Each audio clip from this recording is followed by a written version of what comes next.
नमस्कार दोस्तों, मैं अनिल कुमार अपने एसएमटी पुलिस टीचर में स्वागत करते हैं। आज हम एक नई शुरुआत करने जा रहे हैं। उत्तर प्रदेश पुलिस कांस्टेबल 2025 और 26 भर्ती अभी नहीं आई है। 2026 में हो सकता है जनवरी में इसके फॉर्म अप्लाई होना शुरू हो जाए। तो बच्चों, मैं आपको बता दूं कि जो यूपी पुलिस की तैयारी कर रहे हैं वो अभी से लग जाएं। आप पढ़ने में लग जाओ और अगले 6 महीने तक पढ़ाई कर लो तो आपका सिलेक्शन हो ही जाएगा। अगर आप लोग आज पढ़ोगे, कल पढ़ाई बंद, आप लोगों में क्या होता है कि आप लोगों ने स्टार्ट तो करा बहुत तेज़ी से, इसके बाद आप लोग रुक गए।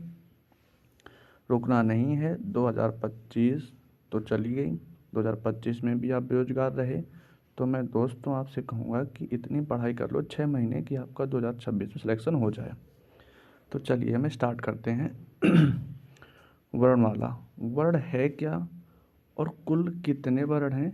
तो कुल वर्ण हमारे कितने होते हैं? 52। अब चलो, मैंने कहा कि वर्णमाला है क्या। आपके दिमाग में आया कि वर्णमाला है क्या, यानी जो वर्ण हमारे क्रम से लिखे जाते हैं। कैसे? जो वर्ण हमारे क्रम से लिखे जाते हैं, यानी जिस वर्ण के बाद में जौन सा वर्ण आएगा वो वर्ण हमारे क्रम से लिखे जाएं, उसी को वर्णमाला कहते हैं। वर्ण का बोले तो दूसरा नाम क्या होता है? वर्ण को बोलते हैं अक्षर भी, यानी जिसे नष्ट या खंडन न किया जा सके वो होता है वर्ण। अब समझो आगे, वर्णों के प्रकार कितने होते हैं? तो आप बोलेंगे वर्णों को 2 भागों में बांटा गया है। कौन कौन? स्वर और व्यंजन। ठीक है, यहाँ तक बात समझ में आई। अब हम चलते हैं स्वर। स्वर कहते किन्हें हैं? स्वर किन्हें कहते हैं? हिंदी वर्णमाला में स्वर की अगर हम बात करें तो जिनको स्वतंत्र रूप से बोला जाता है। क्या बोला मैंने? जिन वर्णों को स्वतंत्र रूप से बोला जा सकता है, यानी हम ये कहें जिन वर्णों को बोलने के लिए किसी दूसरे वर्ण की आवश्यकता नहीं होती है और बोलते समय हवा कहीं नहीं रुकती है, तो उन्हें हम स्वर कहते हैं। कौन कौन स्वर हैं?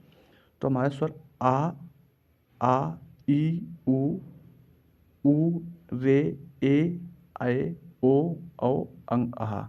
लास्ट के अंग और आहा 2 वर्ण अयोग वहाँ हैं। यहाँ तक आपके बच्चों बात समझ में आई होगी। चलते हैं नेक्स्ट है स्वरों का वर्गीकरण। तो स्वरों का वर्गीकरण मात्रा के आधार पर 3 प्रकार से बांटे गए हैं। कितने बच्चों? स्वरों का वर्गीकरण 3 प्रकार से है, ये मात्रा के आधार पर। पहला है ह्रस्व स्वर, दूसरा है दीर्घ स्वर, तीसरा है प्लुप्त स्वर। देखते हैं ह्रस्व स्वर क्या होता है। जिनका उच्चारण कम समय में होता है। क्या मैंने बोला बच्चे? जिनका उच्चारण कम समय में होता है वो होते हैं हमारे ह्रस्व स्वर। क्या मेरी बात समझ पा रहे हैं? और ह्रस्व स्वर का दूसरा नाम बोले तो होता है लघु स्वर। क्या होता है बच्चे? लघु स्वर। अब ह्रस्व स्वर हैं कौन कौन? ह्रस्व स्वरों की संख्या होती है 4। कौन कौन है? आ, ई, ऊ और रा। ठीक, अब आते हैं दीर्घ स्वर। दीर्घ स्वर हमारे क्या हैं? तो दीर्घ स्वर बच्चों हमारे क्या हो गए?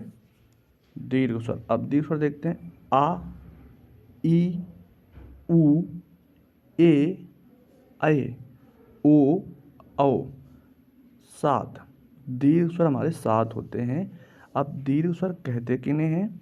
तो जिनका उच्चारण थोड़ा लंबा होता है, मतलब जिनका उच्चारण में थोड़ा सा समय लगता है, उन्हें हम दीर्घ स्वर कहते हैं। और इनका दूसरा नाम संयुक्त स्वर भी होते हैं। ठीक है, अब आते हैं प्लुप्त स्वर में। प्लुप्त स्वर क्या है?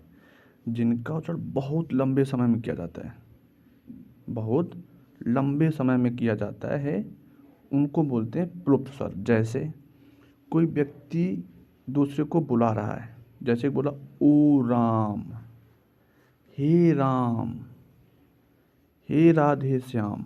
ये होते हैं हमारे, मतलब जिनको बुलाने में लंबा समय लगता है। ओ भोलेनाथ, प्रार्थना करी जा रही हो या भाव से किसी को बुलाया जा रहा हो, हे भगवान, हे राधा रानी, हे हनुमान, तो ये हमारे होते हैं प्लुप्त स्वर।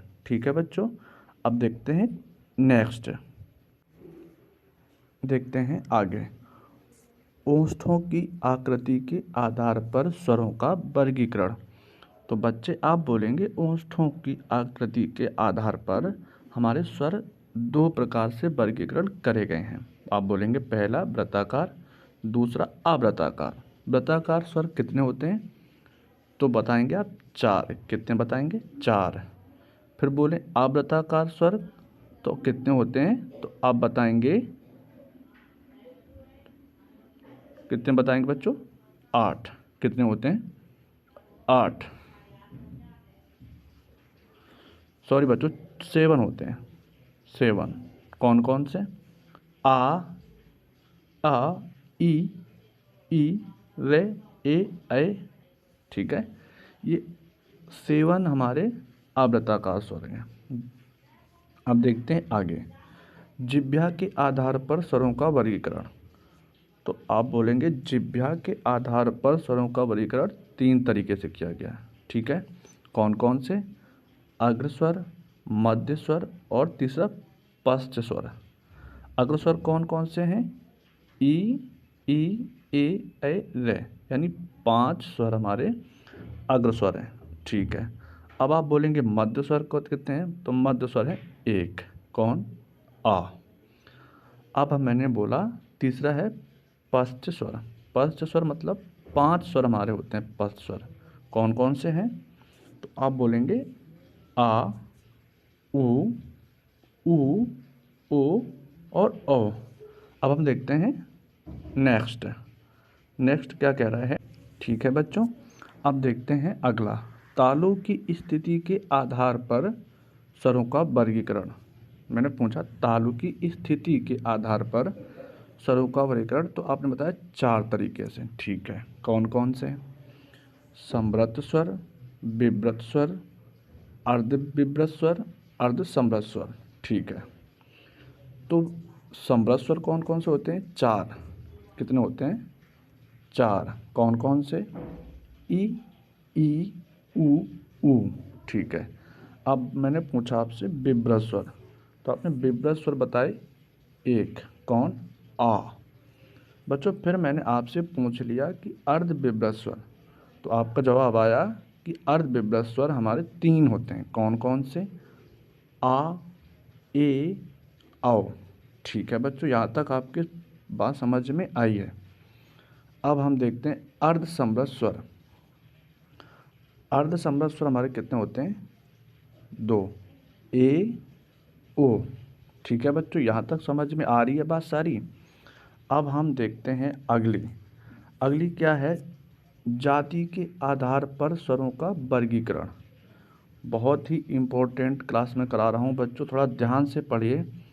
मैं आपसे ये वादा करता हूँ कि वर्णमाला से 2 से 3 प्रश्न आपको यूपी पुलिस में देखने को मिलेंगे। चलो फिर देखते हैं। ठीक है बच्चे, अब कह रहा है सजाती स्वर। मैंने आपसे पूछा जाति के आधार पर स्वरों का वर्गीकरण, तो आपने बताया 2 तरीके से। मैंने पूछा कौन कौन से, तो आपने बताया सजाती स्वर और दूसरा विजाती स्वर।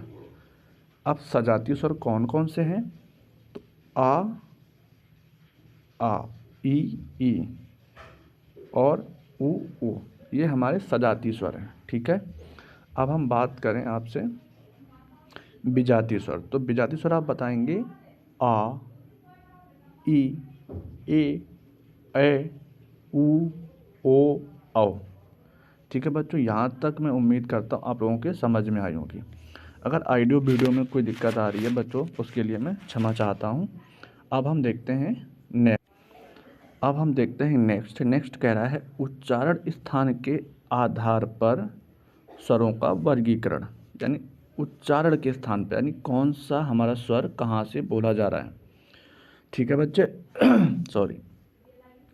तो कंठ, तालव्य, मूर्धन्य, दंत, ओष्ठ, नासिक, ये हमारे स्वरों के उच्चारण स्थान के आधार पर वर्गीकरण किया गया है।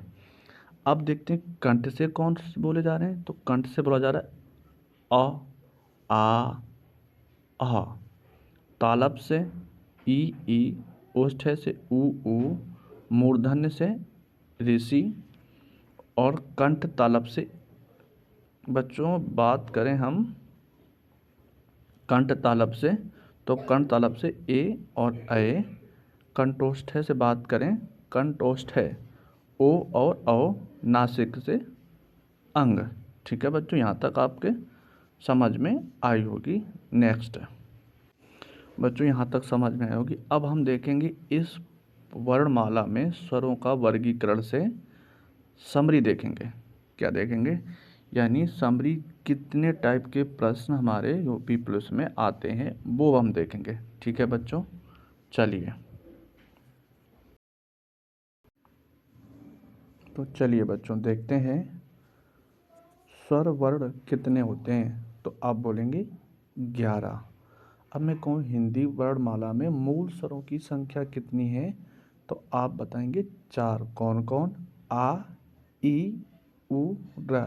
ये 4 हमारे मूल स्वर होते हैं। अब आप बोलेंगे प्लुप्त स्वर में कितनी मात्राएं होती हैं, तो आप बताएंगे 3 मात्राएं होती हैं। अब अगला प्रश्न है हिंदी में मानक स्वरों की संख्या कितनी है, तो आप बताएंगे 11। अब नेक्स्ट मात्रा की दृष्टि से स्वर के कितने भेद होते हैं, यानी मात्रा की दृष्टि से स्वरों को कितने भागों में वर्गीकरण किया गया है, तो आप बताएंगे 3। कौन कौन? दोस्तों अगर हम बात करें उत्तर प्रदेश पुलिस पुलिस को पढ़ने का समय, तो बच्चों एग्जैक्ट समय कुछ भी नहीं होता है कि हमें कब पढ़ना है, सुबह पढ़ना है कि शाम पढ़ना है। आपका जब भी मन लगे, दिल करे, जब पढ़ो, सुबह पढ़ो, शाम पढ़ो, लेकिन जब भी पढ़ो 4 से 5 घंटे 6 घंटे लगातार पढ़ो। यूपी पुलिस में सिलेक्शन लेने के लिए 8 घंटे 9 इनफ टाइम है। 8 घंटे पढ़ाई कर लो आप, 6 महीने समय दे दो, यूपी पुलिस में आपका 100% सिलेक्शन हो जाएगा।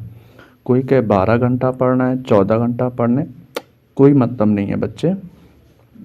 8 घंटे पढ़ के भी सिलेक्शन लिया जा सकता है और 12 घंटा 14 घंटा पढ़ के भी सिलेक्शन नहीं होता है। मतलब जब पढ़ने का मन करे आप तब पढ़िए।